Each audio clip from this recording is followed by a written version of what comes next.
Hey guys, it's Lilliana Vazquez for Makers, and I'm so excited to be with all of you today. We have such a special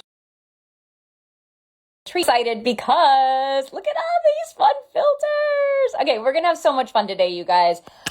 We are gonna be joined by, I think, one of the most incredible women that I have gotten to know and met in the last few years. Her story is inspiring. She also happens to be an incredibly inspiring Latina, and her name is Robin Arzón. You guys probably know her in case you're into Peloton or the fitness world. She is leading the charge for so many women who really want to take control of their physical fitness and just inspiring them with her playlist, her personality, and just her journey in general. So I'm going to bring Robin in just a second, but before we do that, I just want to say that a lot of you are expecting to see Dylan McGee, our incredible founder and leader.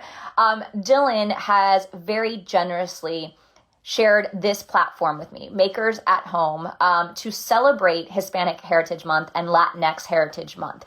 I am so grateful and so thankful for this opportunity. Makers has always been a leader in celebrating Latinx voices, and for Dylan to allow me to share this platform and step into very big shoes for the month is really such an honor and such a privilege. So Dylan, thank you, and I hope you guys are excited for today's conversation and the conversations we'll be having for the rest of the month, celebrating and highlighting incredible Latinx voices. Okay, let me get Robin in here because she is the star of our show and we want her in here as soon as possible. Okay. There she is. Oh, it's so good to see your face. Hi, everybody. Thank you for tuning in. I am so excited to have this conversation with you. You and I have been sharing some fun platforms lately. I know. It's such a privilege. And isn't it when you meet someone that you didn't know before, aren't you like, how did I not know this person? You know, so it's nice that we get connected. Well, thank you for being here. I know you are a very busy woman, and I have to tell you, Robin, so I shared that I was going to be moderating this conversation with you today. I got so many DMs from people being like, you're kidding. Like, here's the thing. Like, I've interviewed like some pretty big people, and when I put your name out there, I mean, you have such loyal and an incredible audience of people that just rally around everything that you do, because I do think that there's an authenticity in the way that you connect to people. And yes, it's about physical fitness, but it's not just about that. What is the magic of this connection that you feel with your riders and your audience? Oh, well, thank you for acknowledging that, because it does, honestly. So for folks who don't know, I am a head instructor at Peloton. It's a connected fitness company. We sell a bike, a tread, and we have a digital app. And yeah, the folks who train with me, ride with me, run with me, it's a really visceral experience. Like if you've ever had one of those aha moments, and I certainly have, in a workout class, it's that, but I find that it tends to go a little deeper, because I think what the Peloton instructors do so well in bringing to the wellness space is not only credibility, of course, as a fitness expert, but that the anchor is a passion, and it's anchored in storytelling. And I'm always bringing a little bit of, my hustle, my grit, and sometimes it's my vulnerability to the bike. And I love that you do that, because I think you really are touching on something that is beyond just like getting in shape and working out to, stay healthy. It's a way of living for you, and there's a purpose to that. And I think that's what's so incredible about what you've done. So now, you at one point said you were kind of a self-proclaimed non-athlete, and I can't even imagine that version of you. So how do you go from non-athlete to being one of the foremost and leading voices in the fitness world today? Yeah, I was allergic to exercise. I used to be I'm a reformed lawyer. So I definitely had a lot of chapters to my story. I was the arts and crafts kid. I was, I played like violin for a hot minute, so I had a lot of things in my childhood that were very enriching, but it wasn't movement, it wasn't sport. And the transition really happened when I started to own the pen to the story that I was writing. I mean, as a journalist, I'm sure you can appreciate that it's inserting yourself into the story with intentionality. And and a little bit of bravery, because I think a lot of women are taught to live the noun that's ascribed to them, like live the title. You're a daughter, you're a mother, you're a partner, and those are very important things, but they don't necessarily come, the agency that requires us to own the pen to the story that we're writing requires us to ask ourselves, what questions do we want to answer with our actions? And I had to get really very real with myself when I was a lawyer working 80-hour weeks. And I realized, gosh, I fell in love with this running thing. I love running marathons. How the hell am I going to monetize it? So I had to bet on myself, really, and recreate myself as an athlete as an adult. Now, I think making that transition is, aside from risky, it takes a lot of bravery. And I always say, listen, like I've not had a linear path myself, and I don't think that your journey has been linear as well. But I always say, if you're going to jump with a parachute, right? And that parachute does not have to be like the safety net of, you know, having $100,000 in savings. It doesn't have to be what you think it is. So for you, what made you willing to take that jump? In other words, what was your parachute? Well, I agree with you. I couldn't agree more that the path, we're not taught that the path to success is a windy road or is a very circuitous path. I mean, we have this like Wizard of Oz analogy in our heads from when we're 4 years old, and it's like, oh, we're just going to walk on the road and we're going to get to the thing. No. So that was an illusion I had to dismantle for myself. And then, the parachute piece of it was doing an honest assessment, like a gut check, honest assessment of where I was and where I wanted to be. And that is tough, right? Identifying our passions and identifying our goals. It's not always easy, but I was a lawyer and I thought, okay, what's my skill set? I can read, I can write, I have advanced degrees, I have a growing network, and I'm deciding now I'm going to bet on myself. So I created a 10-minute calendar appointment with myself every single day. And during those 10 minutes, I would like shoot off an email to somebody in my community in wellness. I would, ask for 5-minute informational interview with an editor in a magazine. And I was completely unknown at the time. Nobody knew who the hell I was. So the grace of a lot of these folks is very humbling to me now. It's just like, wow, they had the time of day for me. But that was where I allowed my curiosity to lead. But it was in bite-sized pieces that was a little less risky until I made the final leap. And of course, I believe like that change requires a financial audit, a spiritual audit, a values audit. And that 2-year process was like, who the hell am I? And how am I going to leap? So yeah, I mean, I literally did an audit of my finances, of my spirit, and of my values. And then I was ready. Well, and You're never ready. And I think that's a testament to discipline, right? You're a disciplined person. And at the end of the day, like, you have to have that discipline yourself before you expect other people to help you do that, right? Like, you got to own every step of the way. And I love how you did it in bite-sized pieces. I think oftentimes when we see goals and we see what we want for ourselves, we don't break it down into small actionable steps. We think, well, how am I going to get from 0 to 100? And I always think when I talk to people like you and, in a lot of the women in the Makers Network, that's not how it happens. It's these little digestible, snackable success moments that you're like, oh, I did that well. Let me move on to the next one. Let me move on to the next one. Mm-hmm. And I love that you just gave that piece of advice, because it can feel so overwhelming to try to tackle it all and be like, well, if I don't have it in a month or in 6 months, it wasn't worth going after. And that's absolutely not true at all. Right. Now, one of the things I want to talk about is we are celebrating Latinx Heritage Month here at Makers Women. And you and I got to be a part of a very important conversation on colorism within the Latinx community. And you had such interesting things to say about this. Tell us a little bit about your parents and how you find your Latinidad in everything that you do. Oh my gosh. I'm a proud Latina. I am half Cuban, half Puerto Rican. I am the first generation born in the United States. My mother, a Cubana, taught herself English by watching PBS and then put herself through medical school.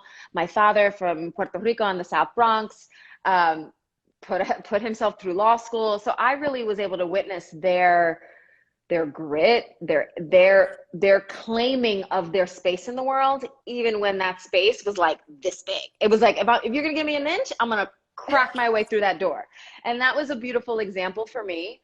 And I like how multi-layered and rich the community is, and how important now we're being given, I think, the tools and the literacy to have the necessary conversations about colorism and anti-Blackness in the Latino community, Latinx community, because it's stuff that I know I didn't grow up talking about in my household, and that's embarrassing to say for someone who grew up liberal, forward thinking, you know, Yeah. educated in all the ways that I am proud of how my parents raised me. That is actually a lot was said by omission.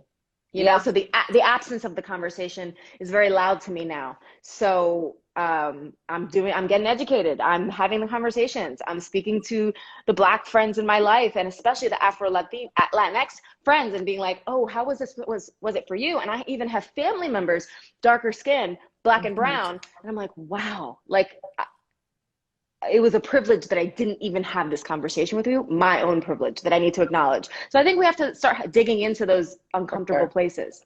Yeah, and I think that's what this has done for so many in the Latinx community. I think people forget that, you know, when you are part of this community, this is a global community. We come from hundreds of countries.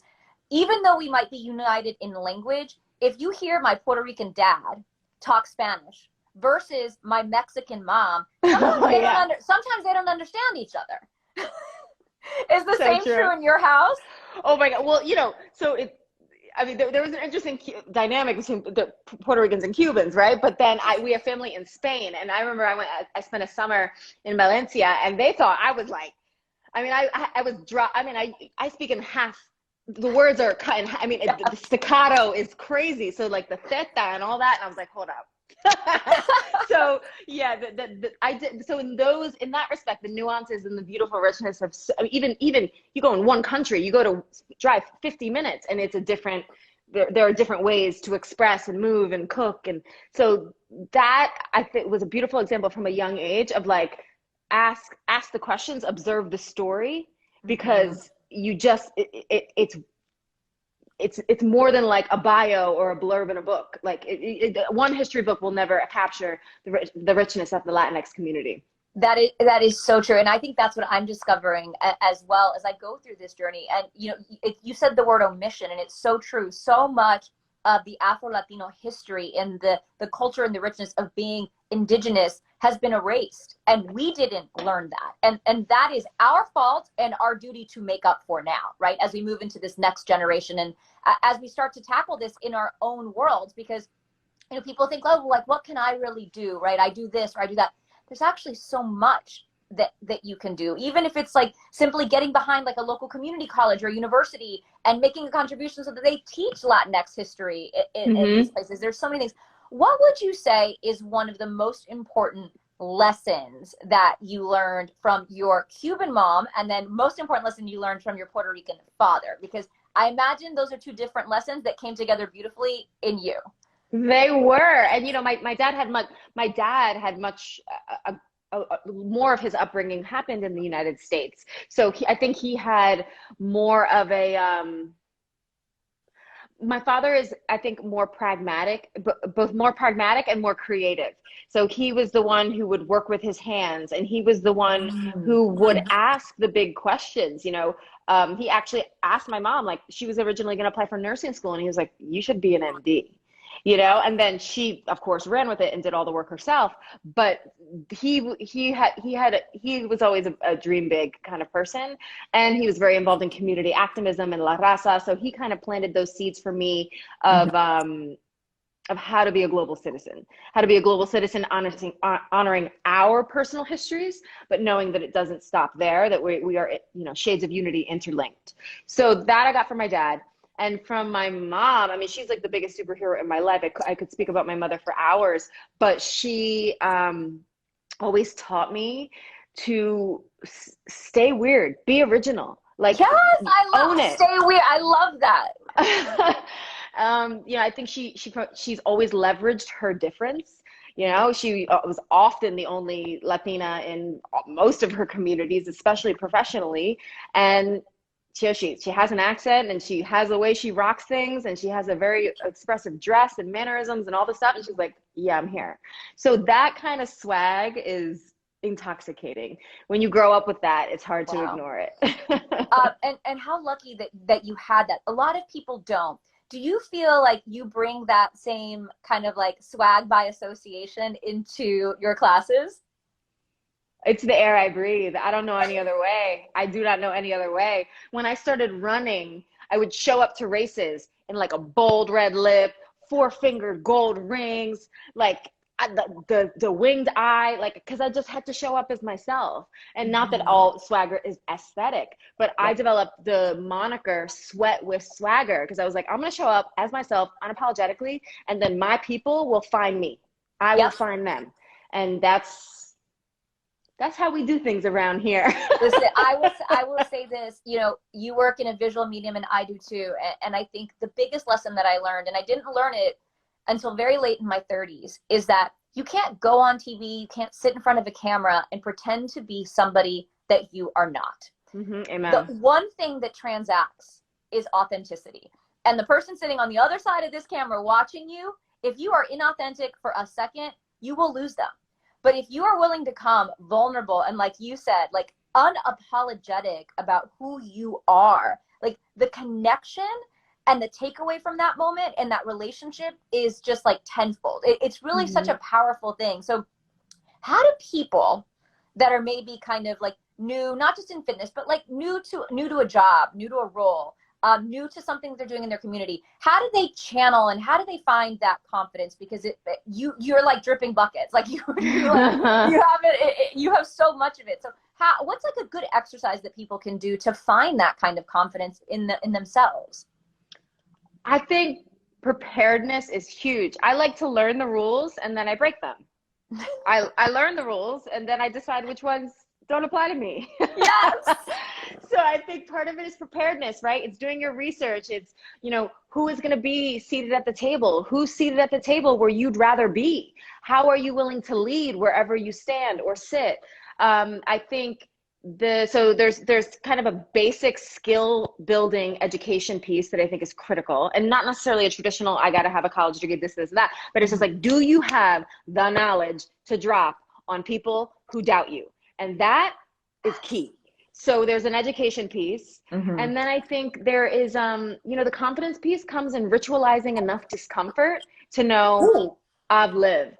So I ritualize discomfort every day. Go back to that. What does ritualizing in discomfort mean? Because I think I know what it means, but I need to hear you explain it to me and to all these people in this chat right now. By the way, you guys, thank you so much for being here with Robin and I. This means the world to us. We're here at Makers Women, Makers at Home, but we are celebrating Latinx Heritage Month and we're kicking our conversation off with Robin. So explain what you just said.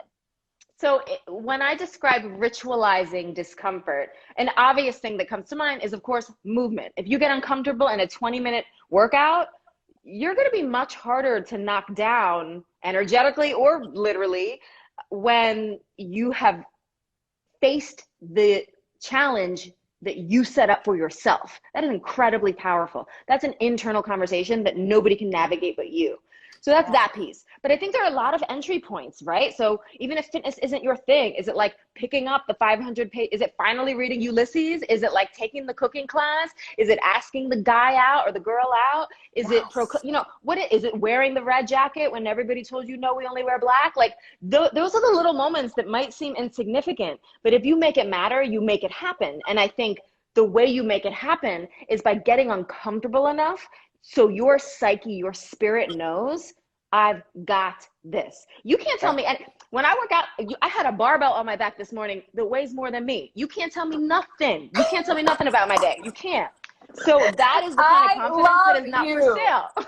I literally, like, I love what you're saying, and it's so true. I just had this experience earlier this week because I had to have one of those conversations with someone.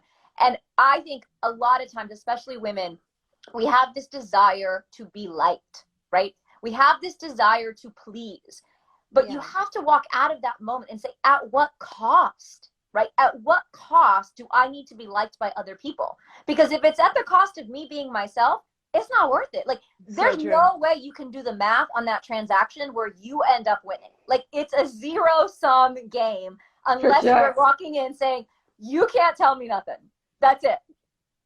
It's true. And when you think about, so I think that there's a balance, right? So it's yes, of course, it's like understanding how your actions are affecting others. It's leading with compassion, all that stuff. But if somebody's taken up residency in between your ears and they are not paying rent, that's just a bad financial decision. Like, no. So I think our energy is finite. Our energy is like a bank, and so it's renewable, but it also can be depleted really quickly. So I think that we have to focus on our energy as currency, as well as all the ways that we should be financially literate and all that stuff, because I think that's the foundation for actually all the other dollar signs and whatever else. I could not agree more. I think if you figure out a way to make that transaction work, everything else will fall into place. I have to ask you about the very exciting news that you shared with us. Congratulations, Mama. Thank you. I am pregnant with my first little baby. We are calling the baby pequeño, even though or pequeña. We don't know what the baby. Lo que sea. Yeah, lo que sea. I just can't wait to raise a powerful, amazing, kind human. We are so excited for you. What are some of the things that you're looking forward to most about pequeño o pequeña?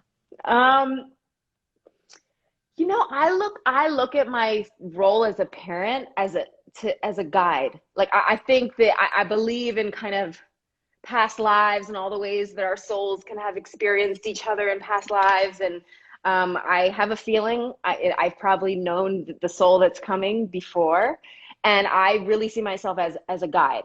And I want to guide and allow that person, give them the toolkit, the superhero toolkit, to believe superheroes are real, and also step into the spotlight. I think when we step into our own individual spotlights, the world is illuminated. So I want to pass that power on to my baby.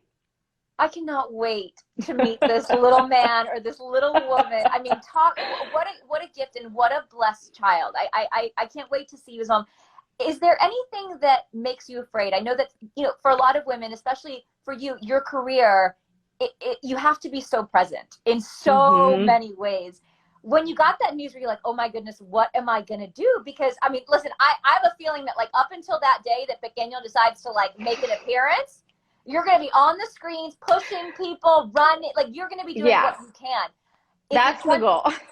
Is it going to feel in any way foreign to you to have to take a little bit of time off when you have to like be present physically and emotionally for this other person that is so far outside of you?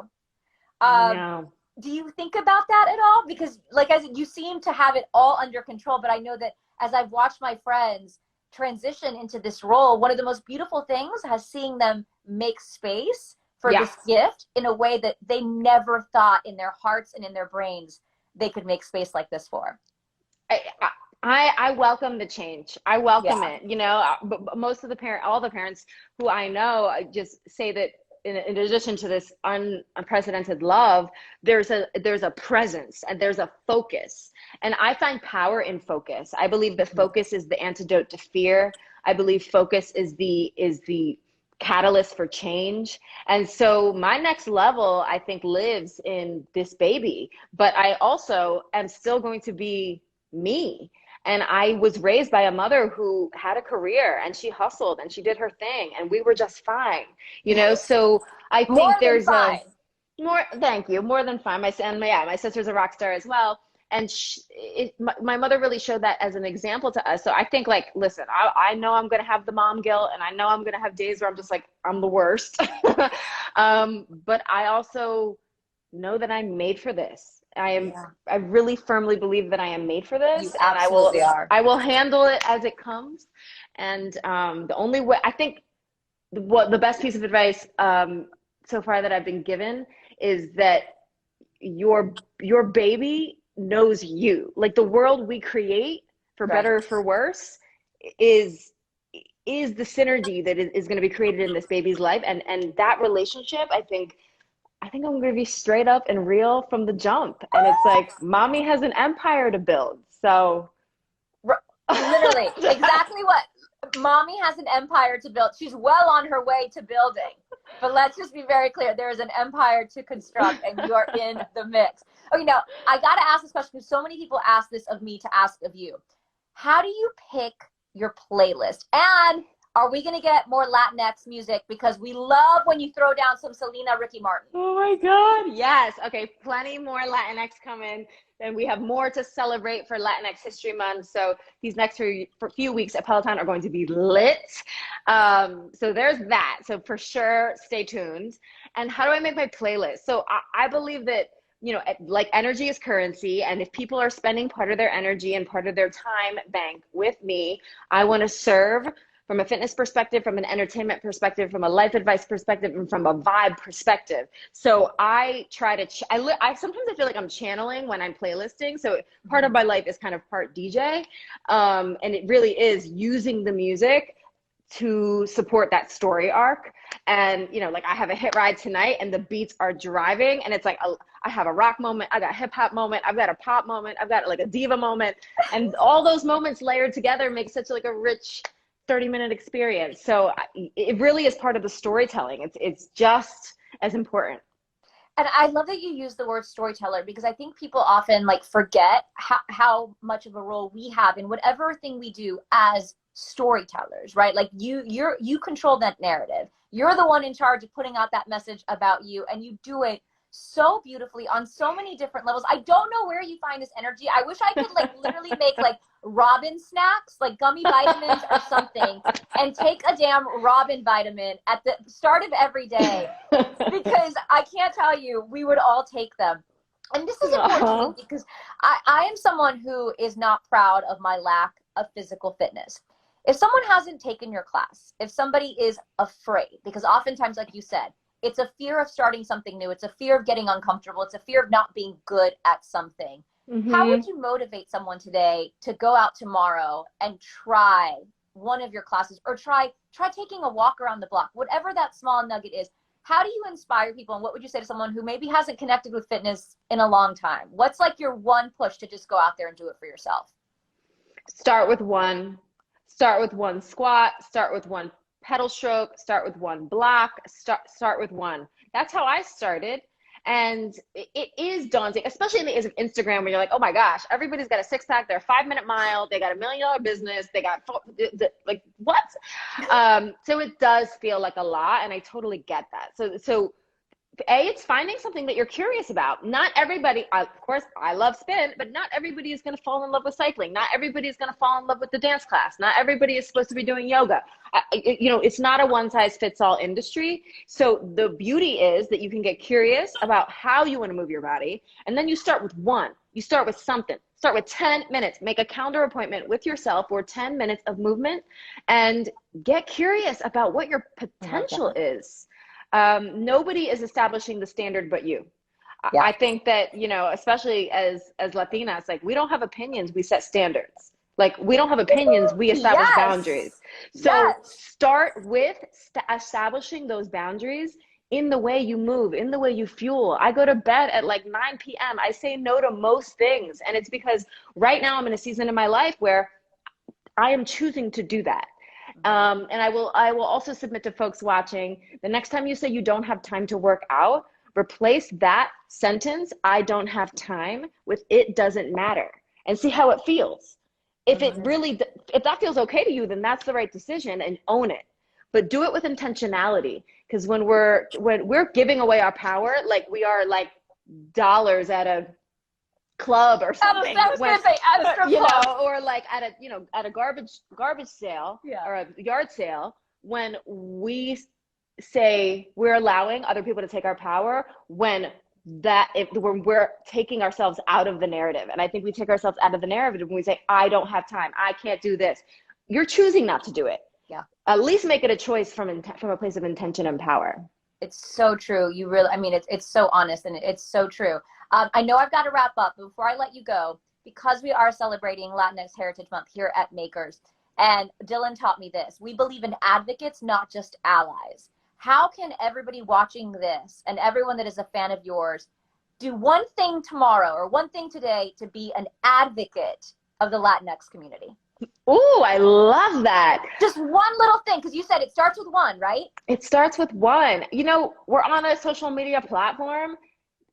And I believe the more people who step into the light, the world is illuminated. So throw shine on someone you love. So it could be someone in history. It could be a Latinx artist. It could be, whoever it is, like, let's start to celebrate each other. Let's engage in that storytelling, because it is through stories that we get out of statistic and into emotion and into change and evolution. So I think the one small thing you can do is celebrate somebody in your life with a tweet, with a like, with a comment, with a text, because that kind of shine the world needs right now.